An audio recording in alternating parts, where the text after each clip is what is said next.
boy, we've been doing this for 131 weeks. Can you believe? Where would you rather be than right here, right now?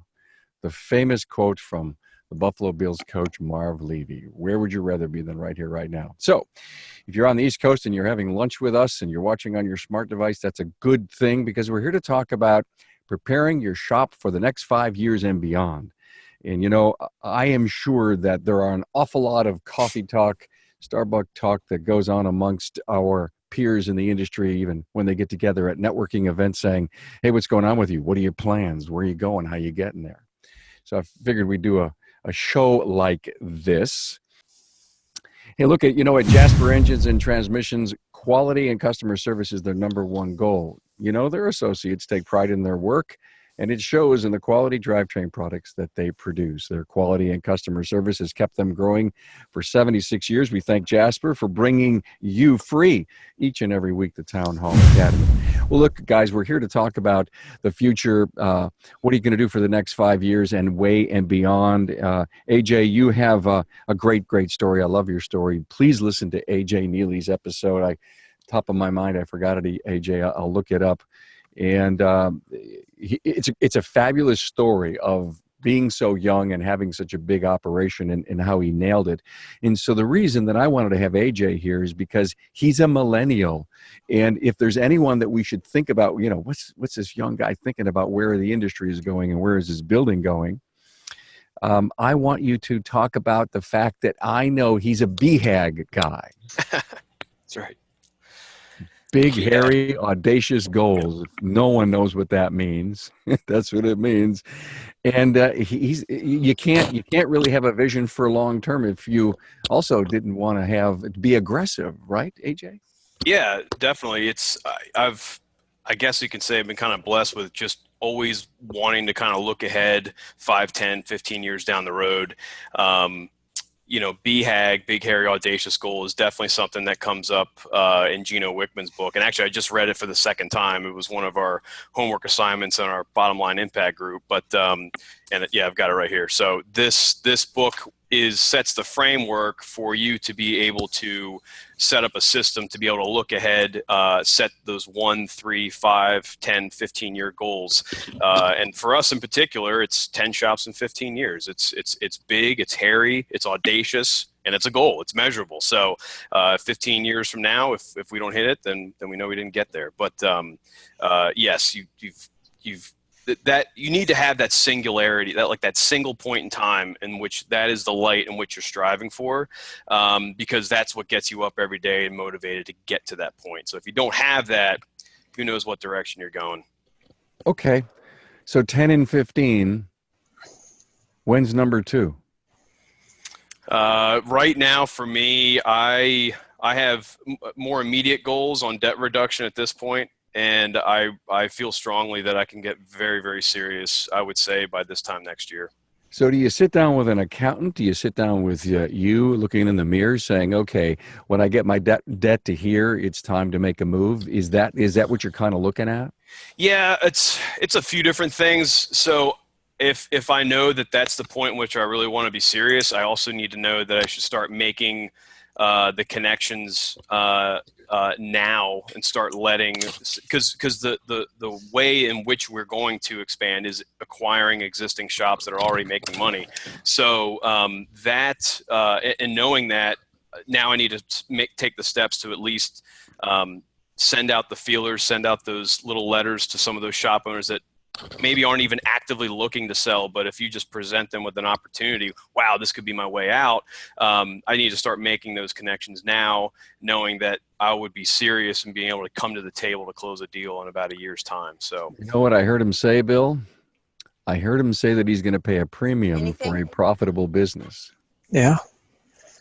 Yeah. It's an interesting thing. When this podcast opportunity came up, I thought, clearly I bring my 30 years in this industry into this, but how do you bring that kind of a time frame in without looking forward and backward?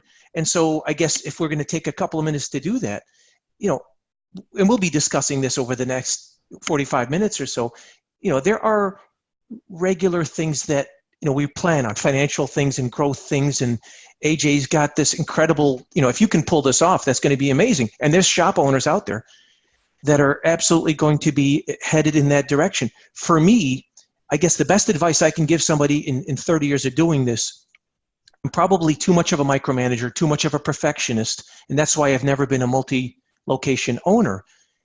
But at this point in time, I feel like I can start preparing to hand this business over to the people that have helped me bring it this far along, and do maybe a split shift, maybe do half at the shop and half at the shops and half in the industry, because this industry has given me everything. It's given me everything that I have, my entire business philosophy, my entire way of looking at myself as an American, come through all of the things that I've learned along the way, all of the hardworking, amazing people that have sort of raised me in this industry, and I'm eternally grateful.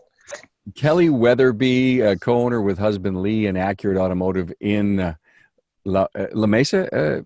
It's Mesa, Arizona. It's just Mesa, Uh-huh. Mesa, Arizona. I'm Yeah. sorry. My wife's from Mesa. And Yeah, you're from Mesa, boy. Oh, my wife is, yeah. Oh, okay. Great.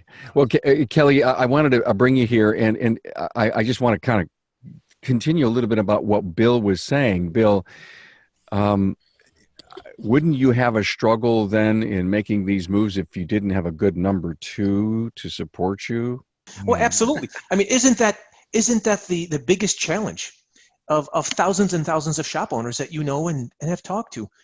Who is going to take place? And some of us think, well, it's going to be the son or the daughter or nephew or whatever it is. And then other times it might be the technicians. But regardless of that, it's letting go, being able to let go and allow things to not operate with you being in every single facet in the business. To me, I think it's personally my challenge because I'm such a control freak. And give anybody a chance to make a online parallel decision with you? And it's a perfect excuse because Carm, in order for us to remain 5-star worthy and to be the best shop in town, I've got to be this raging control freak that can't allow problems to occur, that can't allow people to solve their own problems. And we wonder why shop owners have trouble letting go. We wonder, like Jerry Kazaya says, how are you going to serve two masters? How are you going to do business from a creeper? You can't do it. Yeah, but you'll never go on vacation, will you? Well, at this, I'm bouncing around back and forth between confessional and between advice at this point. You're all over the map, Bill. Yeah. All over the map. But I'm learning. I can tell you this, Carm, and I've shared this before. The day that I paid off the building and then paid off the house, I felt like a ton of weight came off of my shoulders. I felt like I was worth 10 times my net worth because now I've got money in the bank account and we can ride out, 6 months. If we had to shut down for 6 months, I can ride it out. And coming to work, being that confident about our financial status means I don't have to I don't have to be as aggressive as I have to be. Yeah. And I'm frankly not, I'm not frankly comfortable with the risk. I don't have that risk tolerance that I have at 54 that I might have had. Well, I wouldn't doubt that at the particular age that you're at, it's not going to be a few more years and you're going to have to change your whole way of thinking. But Yes. that we just do a timeout and put that, so park that. Kelly, Bill brings up exit strategy, 5 years and beyond. Are you guys thinking like that at all? Yes, we've been very fortunate. And first of all, I want to say kudos to Bill. That's a We lost you for a monument. second. That's a monumental thing that you have handled. So good for you. Thanks. But Lee and I have been very fortunate that we've had several of our employees been here for many years. Our service manager has been with us 20 years. He celebrated his 20 years with us, and he started out, I think, we are very fortunate. We were very blessed. His dad was our first mechanic, and so Eric came on as a young child. He was 15 and wanted to be, his dad wanted him to have something to do instead of getting into trouble. So he came on and, was parts ran parts and washed floors and did the stuff that he could to keep him busy. And as he grew and developed and he came into the office, and Lee taught him how to sell and be with customers, and we've been very fortunate that he's been an excellent student. And so we have that in place. And he is, in January, he and Josh, who is our lead tech shop foreman, they've decided they're going to be our team, our exit strategy and our succession plan. And with that, I think, Eric doesn't have all the skill set that we were thinking he was going to need, and thinking we were going to be a long ways out while he was learning along the way. But Josh has some of those skills, and the team, just like Lee and I are a team and we've built it as a team, they will continue on as a team. So it's been phenomenal to see them since January in our, kickoff meetings and our interviews to indicate that was what their wishes were. So we're very blessed. Okay, so part of your 5-year and beyond, actually shorter term than that, is an exit strategy. And boy, we've covered that a lot on the podcast, but I don't want to go into it in too details, because we're really just trying to serve up a bunch of great little, tacks on what, you three are doing for the future. AJ, when you look at technology and the changing vehicle that's out there, do you have any plans on how to assimilate that? Yeah, one of the strategies that every shop owner needs to be doing is a SWOT analysis, right? Figure out your strengths, your weaknesses, your opportunities, and your threats. So right now, yes, I would say that there's a lot of things going on in this industry. It's evolving at such a rapid rate, and if you're not one step ahead, you're going to lose that edge.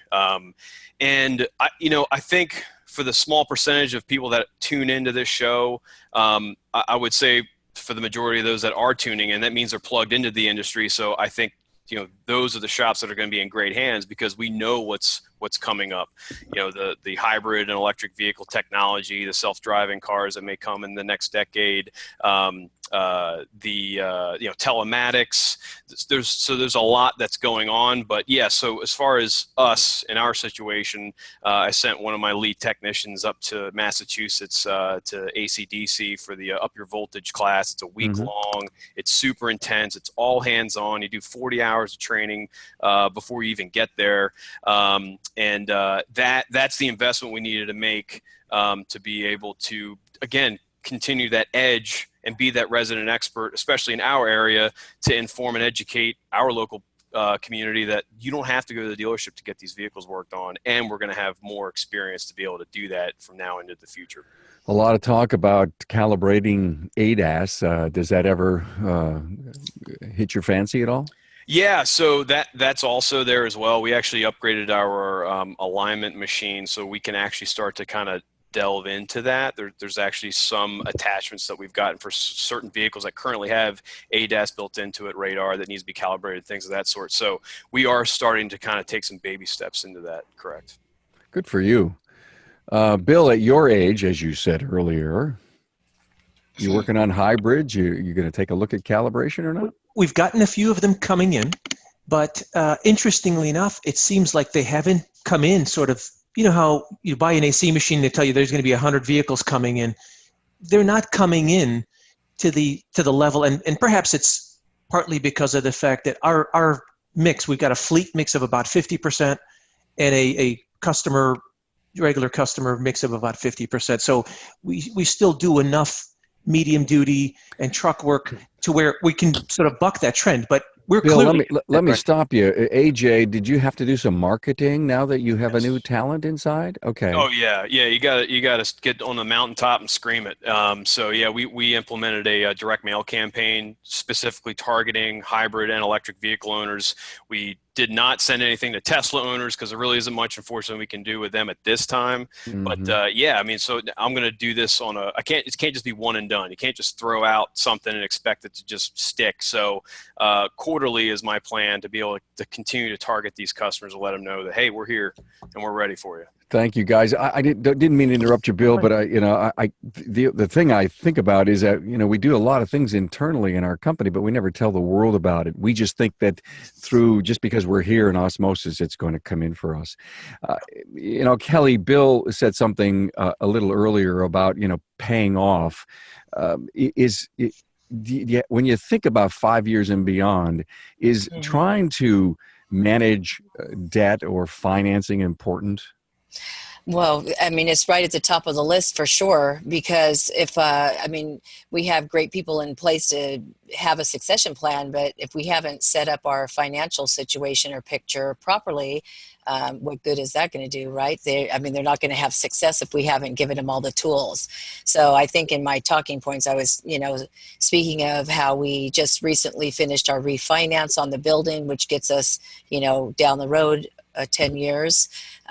We have done some things and purchased some equipment and put some things into place so that we can do that. Napa, we are a Napa Auto Care Center, and we have been speaking with them about putting a facelift on our building. And because they say, even if you put a new sign, it's amazing how many people will attract to a new sign. It's just new something, a visual new something that attracts the vision. So we do have that at the top of our list. So right about, we have our people established. Now we're working on our financial situation. And I think it's right there. Should be right at the top of the list. Yes. Okay. You had another talking point that I found so interesting. I'm not even sure how to start the dialogue on it, Kelly. Uh-oh. Yeah, and it was about staying current with your obligations to the government. Yes. I know that Lee and I in the past have had slipped behind and have had payment plans with the government, both the state and the feds. And in talking with lots of different auto shop owners in Lee and I are part of ATI, so at super conferences and different times when we're back in Baltimore with ATI, when you're in confidences, they will tell you things that like these. And I'm like, wow, I'm not alone. That's nice to know that I'm not in the boat alone. Fortunately, we are, doing great. But I'm just saying it should be part of the dialogue and not really like a hidden, shameful secret that it's very easy to do. Your 941s, they're due. I mean, if you're a larger shop, they're due every week, right? And every week can really pile up if you're not watching your situation. So why does this happen? And I'm not placing blame at all. I think so many of us start out, we're great with our hands, good skill, love to repair vehicles, and we become a business owner, and we forget the total obligations that we have. That's right. And thank you for bringing this up, because I don't think you can have the growth, and I don't think you can think beyond 5 years and longer if you get if the government becomes your partner in a bigger way, and that is that you get a letter every week, and they say, well, and not only a letter, I mean, it can be devastating, because then, no financial institution is going to look at you in a good light. They're going to be like, whoa, why would I want to get into a situation where I'm going to loan you money if you're not going to be able to pay it back?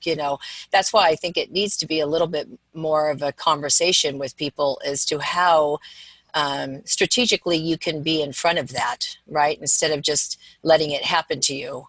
How can we strategically stay in front of that every week? Do you have a payroll service?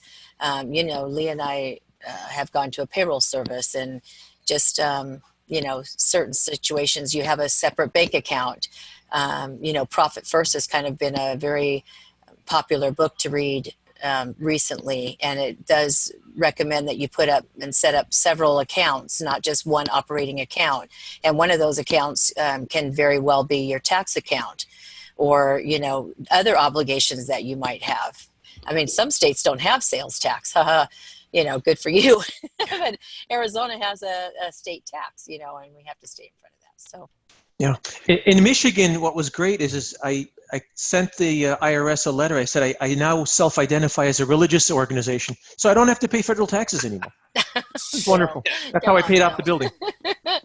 But no, seriously. Wait a minute, everyone. Only here. Hold the phone. You heard it here. Yeah, heard it here first. I'm glad my picture's not up there, Bill, right now. Yeah. No, The man who brought me into this world gave me the best advice I had ever gotten. He said, and he says, I'll give you my life. He said, but there's one thing I can never give you, and that is my credit. That is something you have to earn on your own. that's And right. to this day, all these years later, I physically cannot stomach an invoice or a bill sitting here. I'm chasing people to pay them. Oh, if it's a credit card, I'm calling them up, and they always sort of laugh. It's like, okay, Bill, it's first of the month. And it's because what's great about that is at the end of all that stuff, at least I know everything's been paid off and I don't have to owe anybody anything. And it's just a wonderful feeling.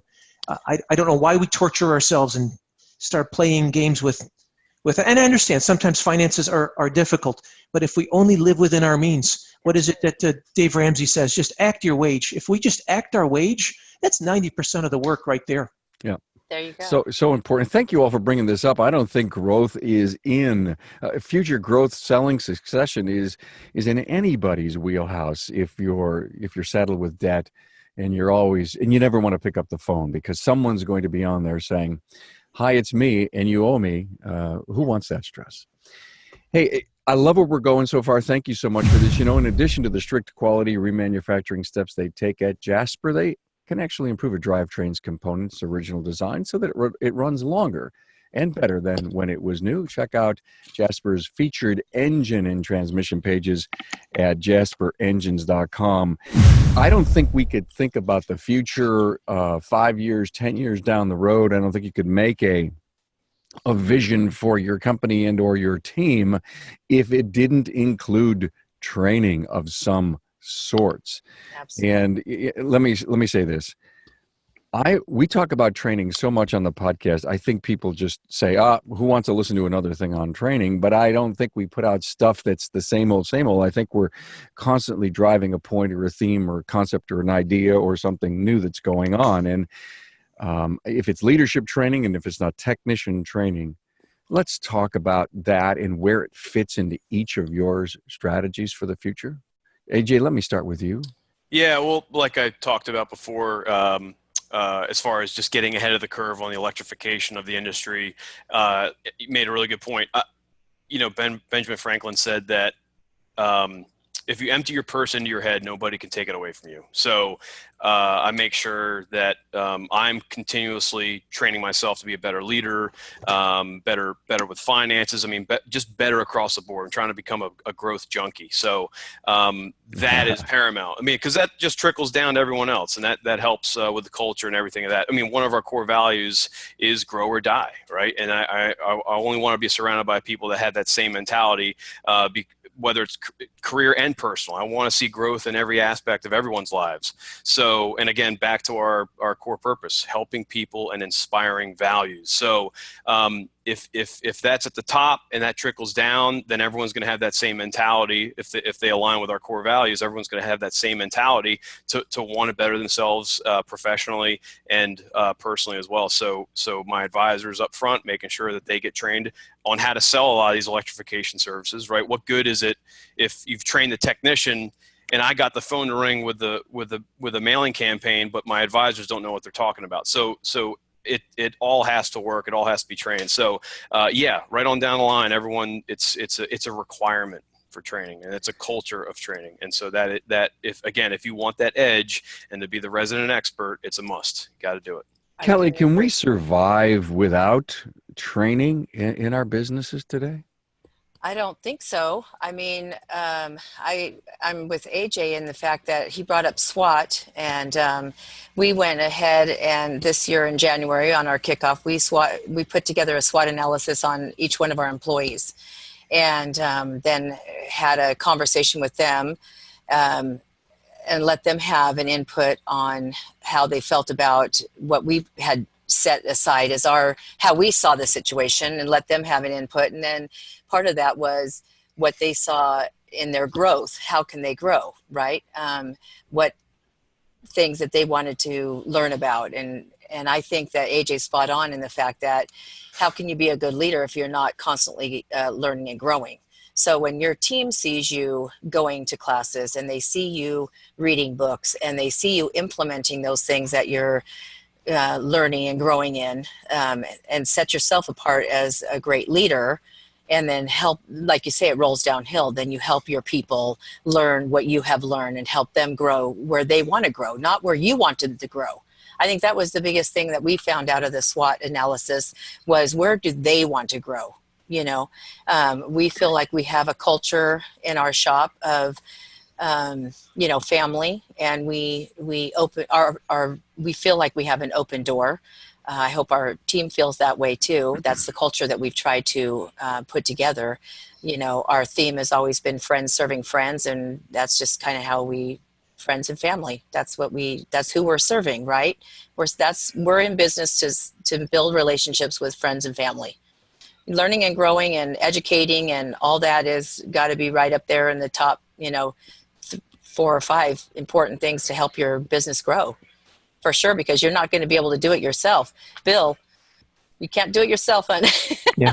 You have a team, right? You have employees, and you need to, help them reach their potential, because you've got phenomenal potential. Like, you have these skills and these things that you could be teaching and helping them grow if that's what they want to do, right? So, like Carm said, in the next 5 years, you're going to have to change your thought process, unless you're just planning on being there until you're not here on Earth anymore.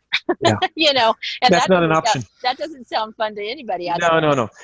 I'll never make it there. I'm going to have a wife that's going to choke me to death. Yeah, there you go. Yeah. She's giving me 6 months probably. As she should. Yeah. Yeah. For me, it's interesting how you walk into a place of business and immediately you can sense the owner's personality coming through it. So our personality here, I'm proud to say, all of our technicians have been with us for over 12 years now. Casey, who's one of my technicians, has been with me since he was 18 years old. It's been 20 years. And so we don't have problems with technicians and turnover with it. What we have is a situation where we've worked way more hours than necessary, and it's taken on my personality, and that is that everything that I do, the fact that I'm an immigrant and that we came to America, and that everything that comes through this immigrant's head is valued through how hard you work. That every single day that you wake up is a declaration, an acknowledgement of how lucky you are to be an American today.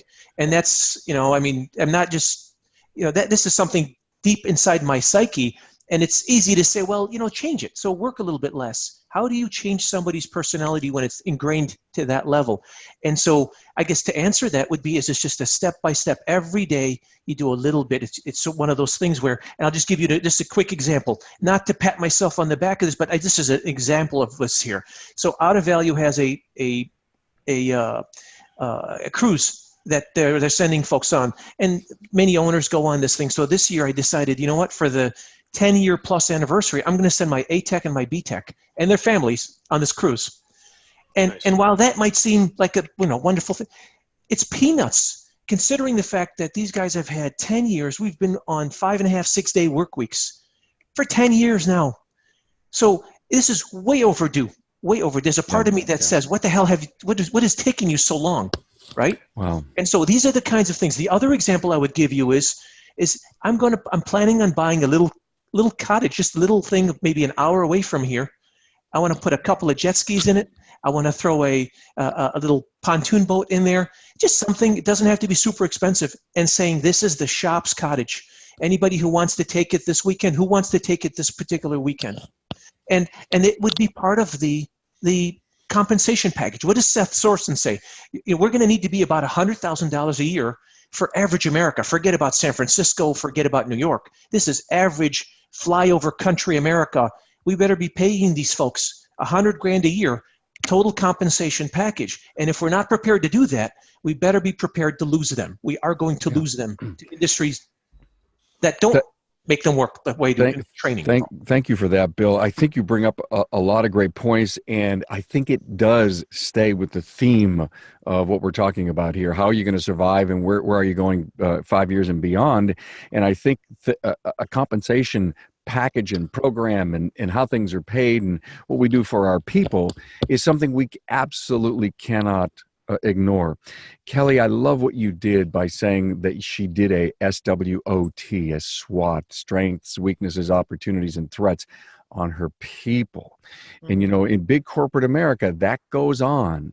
Everyone's assessed, and are we going to invest in them? Are they growing with us? You know, how do we see them as future leaders in our company? That's right. And there's a million kinds of tests to give, but I think a SWOT is perfect on an individual.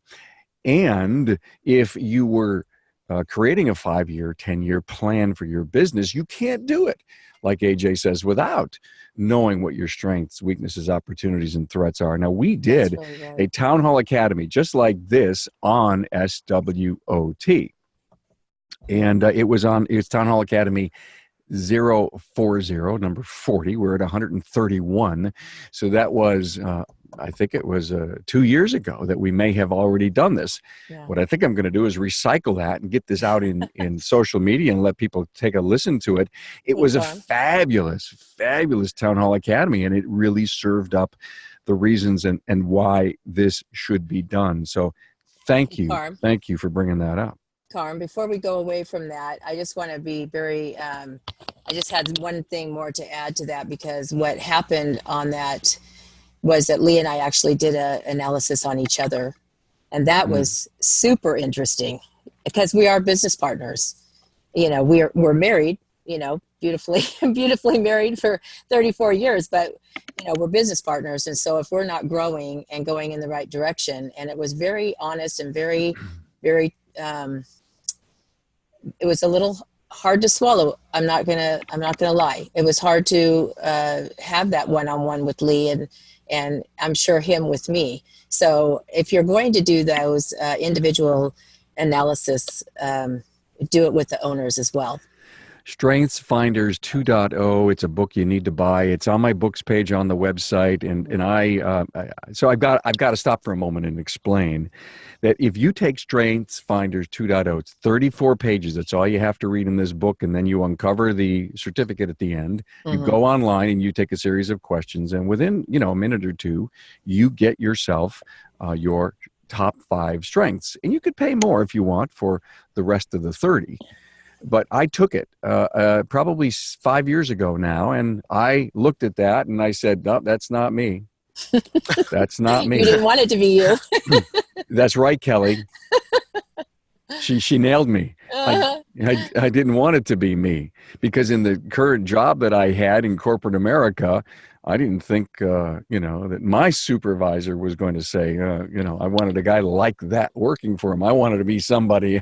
I wanted to be who that person, I thought that person wanted me to be. Well, when I started to do podcasting, I took the report out again and I took a look at it and I said, damn, it's who I am. I nailed it. This is what I need to be doing in my world. Every strength lends itself to what I'm currently doing. So the really beauty of knowing more about you, Kelly, that you just described, as transparently as you can get it up and out, Yes. helps you be so successful. And it's the story, Bill. If you love what you do, finish the quote. You never work a day in your life. Yeah. Hey, and AJ, have you Yes. have you also you seem to be with the big hairy audacious goal guy. Are you also a rocket fuel guy, and have you decided whether you're an integrator or a Visionary? Yeah, I am honestly that self-assessment. I haven't read Rocket Fuel yet, but Oh, it's a must. they do speak to that in Traction, and no, I'm definitely the visionary guy, and my integrator. If again looking ahead, that's kind of on my list is to find that individual to complement myself, because I'm also in the middle of putting together that accountability chart, the org board, things of that sort to figure out who to put the right people in the right seats, right? So I'm using all the terminology and the lingo from the book. So, That's right. but yeah, so no, I'm more of the visionary, head in the clouds, That's not going that's on walkabouts, no surprise. Yeah. No surprise there. finding myself, all that crap. So. Yeah. Not only am I not the integrator, I'm the disintegrator. That's how much of a visionary. There you go. Well, your job then is to find one or two of those integrators, huh, Bill? Absolutely. Empower them. Let them Absolutely. take over. That's Yeah. it. Get out of the way, Bill. Hey, I'm totally on board with you though with the control factor, and I think that's what makes good leaders is to have a bit of control freak situation. It's just it is hard to give up that. It's hard to put the rope out there and to help somebody up. Well, how perfect it is to see, AJ, young man, 5 to 10 year, 15-year plan of growth, Kelly looking for succession and transition, and Bill saying, I'm stuck in neutral because I'm a control freak. I don't think we could have 3 better, diametrically opposed people on this talking about the future and where am I going, and each of you describing your strengths and how it works into your plans. This is a bonus. I never even thought I'm going to have to send each of you a check for this. I'm sure of it. I'm sure of it. Thank you. And thank you for Kelly Weatherby, even though we have camera problem being with us. I am so sorry. I can't apologize enough. I think you heard me yelling, I need a laptop. I know. Don't worry about it, Kelly. Gosh. Kelly, Oh, when man. this thing goes out at a podcast, no one's going to care about you being on the video. Don't worry about it. Bill Nalu is with us and AJ Neely. Couple of things. Profit First book was mentioned. By the way, every time we mention a book, either it's on my books page on the website or we'll add it. Traction's a great book, AJ. I totally agree with you. We'll put Rocket Fuel up this week. And we were talking about Profit First. It's a book that's out there. Probably within 3 or 4 weeks, we're going to do a Town Hall Academy on Profit First by bringing Chris Cotton, who is a certified Profit First coach, and he's also a business coach in the industry, and 2 or 3, and I can't remember who's all coming on board to talk about how they've integrated Profit First into their company. And Kelly, I could actually maybe add you to the list here too. Hey, I might be able to have a camera by then, I'm not sure who's think all that's gonna be confirmed great. to be on that show, but I think it's important to know that so many people are talking about the value of Profit First and Mike Michalowicz. Okay, continuing the thought of the future, and let's talk about systems and integrations and how that's going to help our business. Digital vehicle inspections, is this going to be something that's going to grow and be critical, or is this going to be something that's just a passing fad? It's never going away. Never going away. No, that's not a fad at all. It's I may have known the answer to that. Yeah. Yeah, I mean, it's Why a would sales. you? Yeah, this adds that level of transparency. This is everything that consumers hate about auto repair is taking the guy's word for it over a phone, right? That's right. That digital inspection, when it's sent in a mobile friendly format, it's emailed to the customer, they can see it while they're at work, they see the photos, the great descriptions, it's doing the selling. Yes. Those photos themselves, there's nothing that can compete with that. I've never had a customer that says that they didn't like it, right? So no, it is a sales tool. It adds that level of transparency with your customers. It continues to create that relationship with the customers. That by far is not going away. So one of my things that I brag on all the time, in my case, I've been a bolt-on guy for all these years, but there are other providers of integration out there. Digital inspections were sort of the first generation. The second generation of integration is how do we get paid for some of this stuff? And one of my biggest things that I brag about all the time to other shop owners and say, how in the heck are we still taking credit cards over the phone? And without making this into a 10-minute talk, it basically involves being able to text or email that customer the information and having them pay for it. What does that do to your chargebacks? It eliminates them because we never touched the card. We never had to look at the card. And so why on earth would we ask the customer to race down here at 5 o'clock in the afternoon or 6 o'clock in the afternoon just before we close, and we're sitting there, we're waiting. Meanwhile, they could be picking up their vehicle, having paid for their invoice. They have a copy of the invoice. They pick up their vehicle and sitting in a lockbox with their invoice and maybe a small gift to say thank you for allowing us to serve you today. What I've always asked shop owners is, we say we care about the customer's vehicle. Clearly, we care about their safety. How in the hell do we allow ourselves to take a credit card over the phone or online? These are all non-PCI compliant methods that we do. How do we not care about the customer's identity to the same extent that we care about their vehicle safety. Their identity is much more hard to replace than their vehicle is. And yet, and so this is a level we talk about integration. To me, that integration is just as important as even as more important as the digital vehicle inspection. I mean, they're connected. And so to the extent that we continue to integrate more and more, our ability to be able to come, maybe at some point in time, we'll be able to have a video conference with a customer. They're on the side of the road, vehicle's making a funny noise. I don't know if I can get it there, and you're 3 miles away. Video chat, bill at Interstate Auto Care, and we can look at it and we can determine whether he should be able to drive it or whether we should be able to tow it in. That puts us ahead of the line immediately, ahead of the other 50 people. I'll bet you somebody's working on that. Yeah. Can we Go ahead. No, you go ahead, Kelly. Sorry, AJ. Okay. I just wanted to go back to, if I could just for a second, Bill, have you give me a picture in my mind. So you have a lockbox in the front of your shop, say with a little areas that you can put their key in their ticket and the little thank you for coming in snack or something. Is that what you're doing? Yeah, it's a cell phone locker box. I mean, I love this. And so what happens is a customer basically pays for the invoice. We text them the invoice. They can either get it by email or by text message. They pay for it online, and so we never have to worry about any chargebacks as far as that's concerned. So we never had to worry about a credit card number, or if the customer's card gets stolen, or if the card information somehow gets compromised, they know full and well that we would not have be part of that. I mean, years ago, I almost lost a customer that was 20 years my customer because they thought that we had somehow sold their information. And he ended up finding out it was through the bank or whatever it might be. But to be able to say to the customer that we care about your identity to the same level that we care about your vehicle differentiates us. Is it 1%? Is it 99%? You have to decide how important that is to you. But that level of integration, to be able to say to that customer, we're ahead of the curve in this regard. We care about this. We care about your identity and our reputation. That means something to that customer, especially if it's a first-time customer, because they look at this and say, wow, you guys are really ahead of this thing here. Okay. Anybody have a follow-up to that? Well, we actually just integrated it on our website, so you can go to neelyauto.com/payment, so it integrated with our current credit card processor.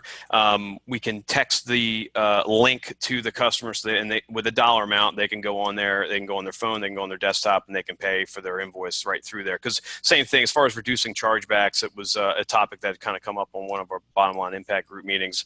But now it's just trying to break the habit from the service advisors to stop taking the credit card number over the phone and get them to pay through that means. So that's it's an evolution, but next step. Well, I love this conversation. Thank you for bringing it up, Bill, because it does give you that next level of caring about your customer. Because, I mean, I don't know which one in our town, they have exposés on the news more, identity theft or rip off, auto mechanics. So, I mean, the digital inspection certainly takes care of that, like AJ touched on. And then this other credit card identity thief situation could be really curbed, and then that you could market it as you're looking out for your customer and caring for them even more than you did before. Yeah. So that's really, thank you for bringing that up. Oh, anytime. And the thing is, Kelly, is we call ourselves professional. How professional is it to either us suggest to the customer or the customer convinces us to leave their keys under their floor mat and with the door open? Yeah, I'll pick it up at 7 o'clock tonight. You don't think criminals are driving around town making sure if there's vehicles out there that are open? Oh, and by the way, there's a key under this floor mat and I'm just going to drive away with it. Try having that. Imagine calling our insurance agent and explaining them that we actually did that. Yeah, I don't think it's going to fly. I don't know that I'm saying that we've been guilty of the same exact thing. We all are. We all are. If it's the tailpipe or on the top of the tire, under the car, the floor mat, it's all the same situation, right? Yeah. And calling your insurance company and saying the car was left undone, you left the keys inside, and by the way, it ran perfectly. And, the only thing more you could do is give them a full tank of gas and have yourself a ball, right? Yeah. So, All right. Hey, good. Thank you so much. One more time, a shout out to Jasper. How many times As a customer said that, ooh, they'd love a new vehicle. They look and smell so nice. And you're looking at them and saying, "Well, do you know how many, the future payments are going to be? What are they offering? 7 or 8 years now today? Isn't this Yeah, they're up crazy, to 10 on ridiculous? some of these Oh things. my God. Higher license fees, higher insurance premiums. You know, the better solution, remanufactured components from Jasper. It means a new lease on life for your customer's trusted old friend. Thank you, Jasper, for supporting the Town Hall Academy. Okay, it's been great, but I think if we don't talk about this next subject that I'm going to breach to you all, this would not be a show about tomorrow, the future, where we going. Consolidation and the competition of consolidation and what it means. And I think we have to think about what's going on in the distribution side of consolidation. We have to really think about the regional chain, you know, the big dogs that are buying the regionals are buying the smaller guys, maybe where you fit in, how you see industry consolidation possibly affecting you. Let's spend about 2 or 3 minutes each. Give me your view and opinions of how you see it and how you think it may affect your future. Kelly, let me start with you. Well, I can say honestly and transparently that I am not that aware of I'm aware of what's going on in our industry as far as like things seems to be compacting onto it, but I'm not, the men, sorry, have probably a better feedback on this, and it's not my wheelhouse. Let me say Okay. that. Okay. No problem. Get it. Understand. Thanks. Okay. Bill? Well, I guess you don't have to be an industry analyst to see big companies buying out bigger companies, or vice versa. That level of merging and consolidation, I think, is going to continue on. We've got the giant Amazon gorilla that's going to be snapping up all kinds of companies that they think can take them further. It seems to me that that's a bad idea for us as an industry, possibly. But I could also be a fan of it if we just do this one thing. And if there's somebody out there that's listening, somebody in a position to be buying out the next big company, why do you feel like somehow you're going to buy the next company so that we can drive prices down, so that your cost of goods are going to drop, rather than offering a higher level, an opportunity to offer that consumer a higher grade? So a quick example would be if an Amazon were to buy a giant distributorship, and now they're going to be the biggest distributor of automotive parts in the aftermarket.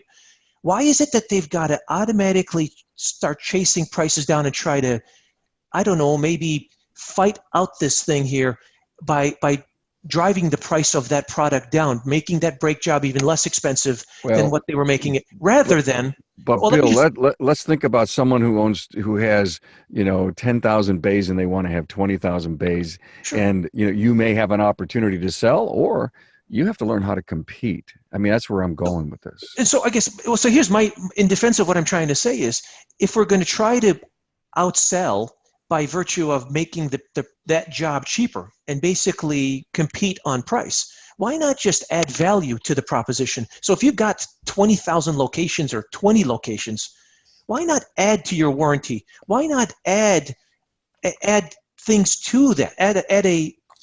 Add something to the offering, rather than try to outprice everybody else because all that ends up doing is hurting the entire industry.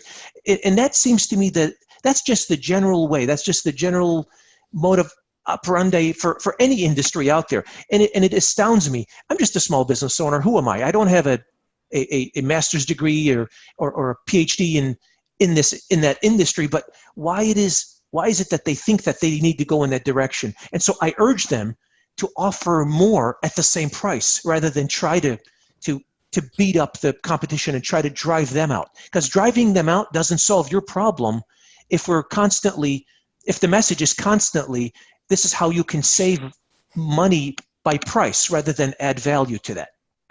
Does that make sense? I don't know if I'm It makes sense because you're preaching to someone to say, put value ahead of price, let the whole industry survive. Why don't you make more money? Why are we chasing to the bottom? And again, you describe the one and dones, and I think that's what we call them in our industry, that they really care about the next brake job, the next oil change. They're not sure they're caring about the next customer. And they've got to do X amount per day, X amount of volume per day, and it doesn't matter how they do it or get it, because they got to send money upstairs. So that's my little rant. AJ, I'm going to give you the last word on this one. Yeah. So honestly, at the end of the day, consolidation does not scare me, does not bother me at all. It's Neely Auto Service, and it's service for a reason. We're here to serve our customers. Consolidation, all it's going to do is increase market share for a lot of these big corporations. It's going to reduce, they're looking for every opportunity to reduce costs anywhere they can find it, labor, parts, everything. At the end of the day, like Bill was saying, it's driving down price, but it's also, there is no value to it, right? People know the price of everything, the value of nothing. So at the end of the day, we know our unique selling points. We know the culture that we have established. We are here on a daily basis to establish relationships with our customers, to get them to keep coming back. And you're right, the one and dones is huge for them. They're heavy on marketing to just drive customers to come in with the next big thing, and commodity driven items and things of that sort. But that is not a worry for us. We have a way of differentiating ourselves from the Mr. Tires and the Goodyears and the Firestones. They have their own business model, and good for them. But we have our own, and we understand that we can hold our ground and stand for what we believe in. And our customers appreciate that level of service, right? At the end of the day, it's what we're looking for. So, and every industry is going through this. Like best man at my wedding, he's an optician and owns a glasses store, and there's consolidation in that industry as well. There's big corporations that make the lenses, that sell you the insurance, that have the doctors. It's a full circle. And so yes, there are some companies out there that trying to do the same thing in the automotive world: sell you the part, install the part, have the car. So Lyft and Uber being the biggest customer with a certain brand of vehicles, working on those vehicles in their bays with their parts. So they're trying to establish a full circle. At the end of the day, people are going to look and want a difference, and that's what we're here for. And I am not at all afraid of consolidation going into the future. Very well said. That's I right. think if I only had one thing to add to that, it is just that I've heard Lee tell a million customers that we build relationships, and by the way, we fix cars. We're here to have you learn and grow with us, be our customer, let us know about you and about your families, and the relationship building is really, I'm right there with you, AJ. Thank you for that point. Thank you. Kelly, I was supposed to give you a kiss from Bruce Nation. Oh, well, we share a birthday. We just had our birthdays. Lee and Bruce are attending succession class at ATI I this know. week. I know. He texted me and told me when he saw you were going to be on. Glad to hear it. Hey, I want to make a comment on something AJ just said, and I think that may be our biggest, if you will, marquee quote coming out of here. The price of everything and the value of nothing. Mm-hmm. Think about that, and think about that strategy from a service advisor on the counter. If they believe in that creed, they're going to do everything that they can, knowing that that customer wants a price. The only thing they know what to ask for is price. The research they've done is on price. They just don't have any idea what their money can buy.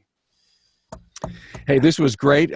We went to a million different places, and I love it. That's kind of sometimes always the value of the Town Hall Academy. Kelly Weatherby, co-owner with husband Lee in Accurate Automotive in Mesa, California.